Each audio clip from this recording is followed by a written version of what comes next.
မင်္ဂလာပါဒုတိယဘေးရှင်နေရနေပြန်လဲကြိုဆိုလိုက်ပါတယ်ခင်ဗျဒီနေ့ကျွန်တော်တင်ဆက်ပေးနေတဲ့သရှင်လေးကတော့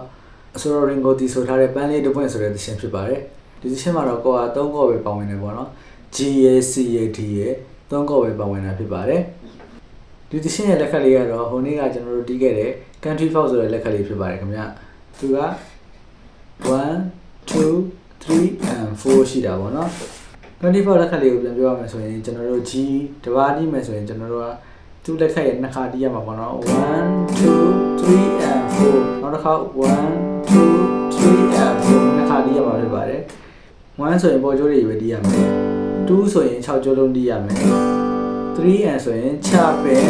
4ဆိုရင်ပြန်ချမယ်ပေါ့နော်6ကျိုးလုံးချမယ်အဲ့ဒါမျိုးနှစ်ခါတီးရမှာဖြစ်ပါတယ်ကျွန်တော်တစ်ခေါက်တီးပြမယ်နော်1 2 3 4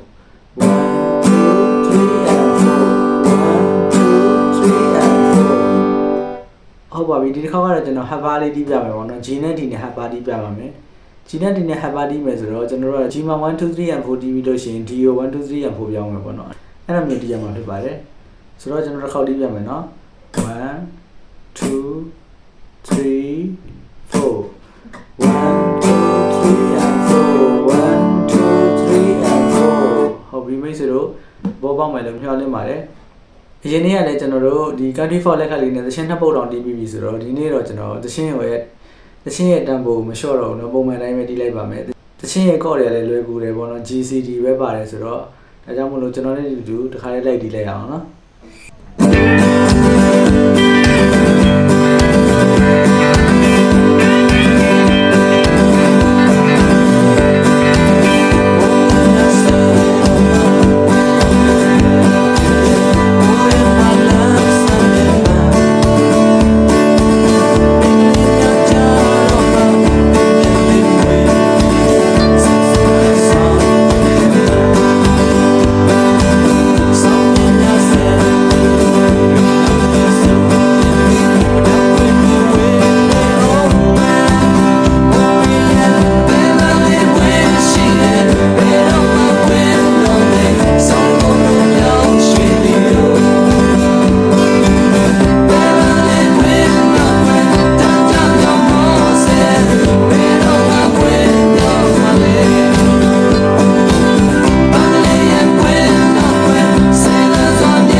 โอเคတချင်းလေးကတော့ဒီလောက်ပါပဲခင်ဗျာမရှင်းတာရှိလို့ရှိရင် comment မှာပြန်မေးလို့ရပါတယ်